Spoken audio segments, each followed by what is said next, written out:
Good morning, it's me again. I'm here in the basement with some good news. Yay! I've got another box completely full, so I've got the tiny turtles and the Hello Kitty dolls completely full, and that's really good. I'm really close with the baby Yodas. I'm getting stuff done with the bees. I'm just getting stuff done.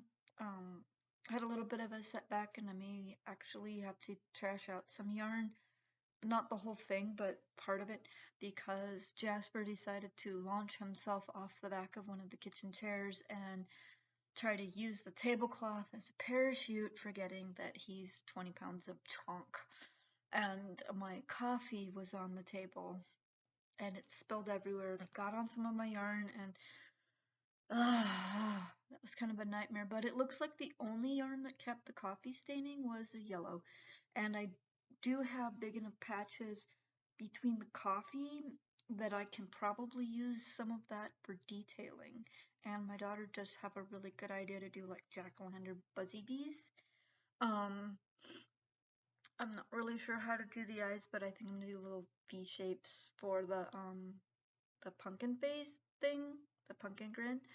Um, and then I just, if I wind up needing to just do like one part, one portion, one triangle, another triangle. If I wind up having to do it that way, it'll be fine. Um, so at least that's not the end of the world, but it was still a little bit of a setback because now I have to figure out how much of that yarn is actually damaged just so that I can take that off and continue to use the yarn that's still good. It's just crazy. Having pets can be amazingly wonderful, and then because they're kind of like little kids. Only they never really get out of that stupid phase. Little kids are born knowing absolutely nothing about the world, so they gotta learn it all, and they can really seem to be quite dumb. That's why we gotta pay close attention to them. They're not dumb. They just don't know anything yet. So we had to teach them. And unfortunately, with animals, sometimes they just never get past the certain phases. So it is what it is. He's a dingy. He hasn't been down here, as you can tell. The boxes are still stacked up on the wall. I need to get John to take the kitty house down, but I'll probably get him to do that this weekend. As I can't get that down the stairs. I don't even remember how we got it down here in the first place. I think one of the guys brought it down. Um, yeah.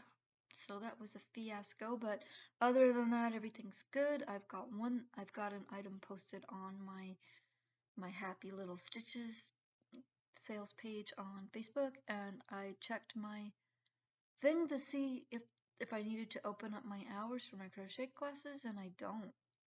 I'm not really sure what to do about the crochet classes because people are just, I don't know. Um, I really don't know. So, they keep saying they want them, but then they don't want to pay for them. And I know there's a lot of people out there that think they just get whatever they want whenever they want it, but I can't imagine that everybody that's interested in learning to crochet is like that. So I need to figure out what's going on with that, which probably isn't gonna be too much from online. I would like to do online classes, but like I said, I need to get some equipment so that I can actually film over my shoulder. I do not have people that would be able to film and respond if I did that like that. So I need to be able to have people come in person. So that means it's only people that are here in Spokane or Spokane Valley or the close areas that can come and do the crochet classes. And yeah, yeah. So that's good. But I did get something posted on the site, and what I'm gonna do is I'm gonna post these items as I'm making them, and they're gonna be in a separate stock box from the stock boxes that are for the booth, and they're in a separate area, and so that I can keep them separated so that I know what's going on with that. And if I get my shelving situation, I'll probably still have some things in the stock box, this so that um I can know what's going on. It'd be easier because then I can see what I have when I get the shelving situation I want to get. But again, I need money for that, and I don't have enough subscribers to monetize. I don't have enough. Oh, it's crazy. I'm gonna figure it out though. I mean, my son-in-law says that it's really hard to start this kind of thing, and then you got to find a topic that people will respond to, and all that good stuff. And I need to be able to post usable content, and I think that's where I'm having troubles. My brain is not wanting to do what I want it to do, and so it's really hard to do the usable contents when I can't fucking say what I want to say because my brain is like, "Meh." And that's just it. It's just where it is. And it's kind of what's going on. But I did have some decent sales over the weekend. I'm pretty close to my booth cost. I just need to get, I think, 15 or 16 more dollars in sales to get to the booth cost. I'm at 42 something, and I need to get to 58, and then after that I can start getting a check. So I'm doing pretty good. I got more polyfill. I gotta do my pulls. Oh, there's so much things I gotta do. I just don't even know where to begin. I still feel a bit overwhelmed with all the yarn. I had no idea I had this much yarn, as I would be working on something and then somebody would drop by and bother me, or they disrupt my routine, and then I've got all this yarn still, and it's just a lot. I don't know what I have. I'm trying to get through it. I'm only buying skeins that I know that I need because I'm pretty sure I don't have any more of it. Um, but I'm trying to get all this stuff done, and it feels a little crazy. I'm feeling like I'm a little bit crazy. And then things start selling, like my spiders have started selling. So I've got to get work on the spiders and the bats. The bats have also begun selling. I want to get work on this stuff because I can't, I got to be able to keep up, and I don't have a lot of back stock. And then my bees and my just everything, and then I gotta get the stuff ready for Christmas. Ugh, I still feel quite overwhelmed, but I am getting more sales. The Christmas season has officially started. The shopping season, anyway. I mean, there's certain things you want to start early, like back to school and Christmas shopping, because you want to make sure you can afford to get everything, especially if you're poor. And a lot of people are reporting to be poor right now for various reasons. So, you do want to start those things early, especially if you have a lot of people to shop for or kids that don't really get it, because I know when my daughter was about 13 or 14, or I say my kids were about, about 13, 14 age, they wanted all this expensive electronics and didn't understand why we couldn't afford them. So I know there's probably still families out there that have to deal with that. So save up for that. You gotta do that, and you gotta get them ready for school. You gotta make sure they have shoes and clothes and everything that fits, and they grow so fast. Oh my goodness, the little weeds. Um, And it's all that stuff. So yeah, the Christmas shopping can start now. I mean, with Halloween, unless you're making the costume, you don't necessarily need to start for another month or two. And Thanksgiving, yeah, you can prepare for that, but there's not a whole lot you'd want to buy this far out because it's probably not going to be good by the time you serve Thanksgiving dinner. And so that's just crazy with the shopping. I mean, and the Christmas shopping I'm talking about is the presents. You don't really need to start thinking about decorations for another couple months either. But I know people do, and I know a lot of the stuff I make people are buying as gifts. So I just want to encourage people to just see the economy. We just kind of buy a few little things here and there when we can. That's one of the things I like about Famous Joe's. I make a lot of really cheap little things that people can that make really they're nice little gifts, and people can buy them. And so that's my tiny turtles, my little jellyfish, my small posable stuffed animals. Those little things are going. The 10 and under are going pretty quickly, and I really like that because those are just little inexpensive items that people can buy and stock up and have for any reason that they might need a little gift. And then a lot of my smaller items are really great as stocking stuffers and basket fills, and you can even use some of them as package trims. So encourage people to do stuff like that. Just see the economy, just little gifts, things, buy the little things from like handcrafters or um, stores that you like to go to, things like that. I'm not saying go broke ordering takeout, but I am saying that just buy a few little things here and there. It's okay to go to get a takeout, or it's okay to do the Uber Eats or whatever it is. The food order thing where you pay somebody to bring you some burgers, every once in a while, not all the time because it gets really expensive. We're noticing things that used to cost us $20 are costing like $40. Yeah, that's kind of a lot, and we're not talking like a bunch of food. We're talking two meals, two small meals for people that don't eat that much. So that's getting a little crazy. But yeah, the seeding of the economy, just little things here and there. Buy them, pick up a hammy cart, or just just go to those little mom and pop type things. Those places that are definitely supporting your community, and stores that you really don't want to go under and just spend a little bit of money. I'm not saying go broke. I'm not saying don't pay your rent and bills, because definitely pay those rents and those bills. But just a little seeding of the economy and that's a good thing. When I was on Social Security, I used to just go and I'd make sure my bills were paid, and then I didn't have much money left. So I would go and I would get little things. I'd pick up things for the kids at the secondhand store or at Walmart. We took the bus, and I would buy like little things and put them up for like if we needed a gift, or like do all that stuff. Just the little things that go to the little markets and stuff. I actually had a booth at one of the little markets, and I made some decent money. So I know that I do have the potential for making some decent money through craft stairs. I mean, I just don't really have I'm not established yet, so that's kind of where the problem is. And, but I'm actually doing really good considering that I'm not established. And I know a lot of people are going to be returning to the site, telling their friends to go to the site, the store, so that they can to see my work and the other work, because there's at least two other crafters there, and they're very good. They're good too. They do a little bit different than me, which is fine because that's your personality, that's your thing.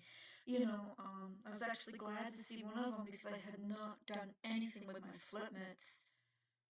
I still had it, so I was getting worried that I wouldn't be able to make any sales, and then I noticed that somebody else had done mittens and gloves and stuff. So I'm like, okay, so I don't have to worry about that because somebody else did it, so I don't have to, I should make them, but I don't have to worry about hurrying up and getting it done. And that's one of the things with the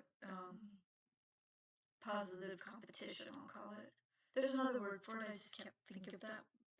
The competition's not always bad. It's a healthy competition. It's not like, I'm not saying don't buy that lady's cheaper hanging towels because they're not as good quality as mine are. Because mine are made a little bit different. I'm more of a basic, straightforward kind of person. So when I do stuff like pot holders and hanging towels, I'm thinking more of functionality and basics and just like who would buy it kind of thing. But this lady seems to have a very pretty pattern, which is part of the reason why she can do it cheaper, because hers is filigreed. I'm not going to say that mine are any better than hers because it just depends on usage. I mean, if somebody's going to be more rough with it, they're probably going to want mine. If somebody just has it, just puts it up when there's company over, then they'll probably want hers, because hers are prettier. Maybe a combination, it's not bad. Competition is not a bad thing. So I'm trying not to have too much up there that's to make too much of a competition for this woman. because she's about the same position that I am. She's apparently either elderly or disabled, and she's struggling too. So, yeah, and then the other lady, I don't know much about the other lady. I think she's in the same boat, and she's closer to my age, but I don't really know anything about her. But she seems to have a really bubbly, whimsical way about her. Her stuff I've seen is very fun, very, very fun. And the lady that does the pretty hanging towels seems to have a more practical. She's got like the scrubby sponges and some other types of pot holders and hanging towels stuff going on over there. So she's more practical. The other lady's more whimsical, and I'm somewhere in the middle. So it's just, it's just your taste. It's not necessarily one person being a better crafter than the other. It's your taste, what you're looking for, what meets your needs, and having multiple people that are doing the same craft, but we're doing it differently, is a really good thing because that's it's a healthy competition. It's getting people to be more interested in handicrafts because when they see different things, it's not all the same. It's not, you know, you have to crochet like this or you have to knit like that. It's all these different whimsical, fun things. And that'll be that's kind of the thing. So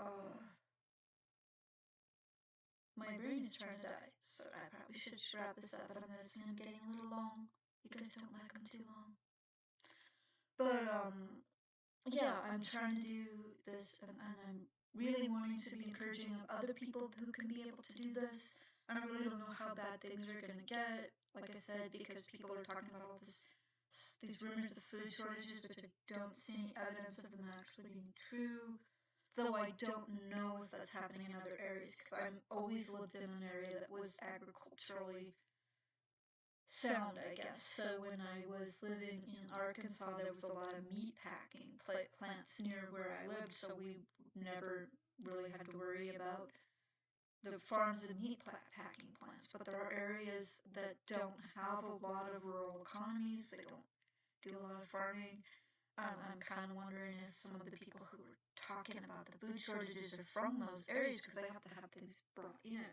But I don't know anything about their area. My brother's garden seems to be producing okay. He just missed timing on when to plant, which, you know, happens. It's his first garden, so.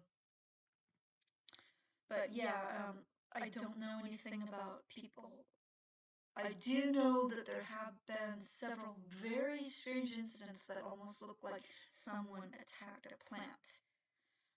But I don't know for certain if those things were deliberate or if it was just coincidental that there was some kind of problem with those products.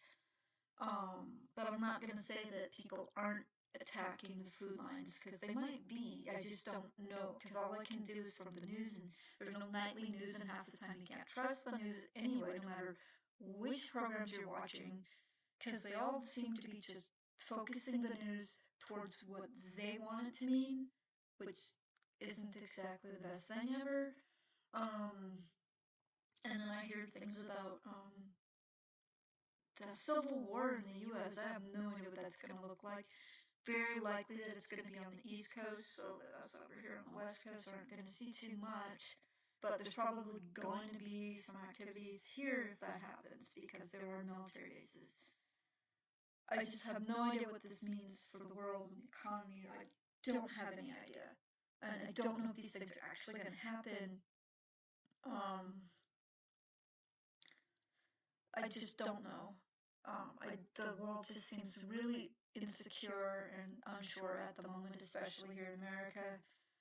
And I just don't have any idea. I don't know what to even say about it. So, because I don't even know if half of this stuff is true. It doesn't seem like it is, but who knows? I mean, the world is crazy right now, and I do worry about that. And so I'm gonna pop off and let you guys go, and I'm gonna keep trying to make things better as much as I can.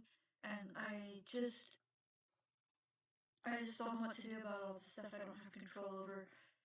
Um, but I'll be trying to figure out how to set things up so we can survive it, assuming that it happens. So I hope you guys have a great day, and I hope you guys can make your lives better too, without hurting anybody. That's a good point. So I'll talk to you later. Have a good day. Bye.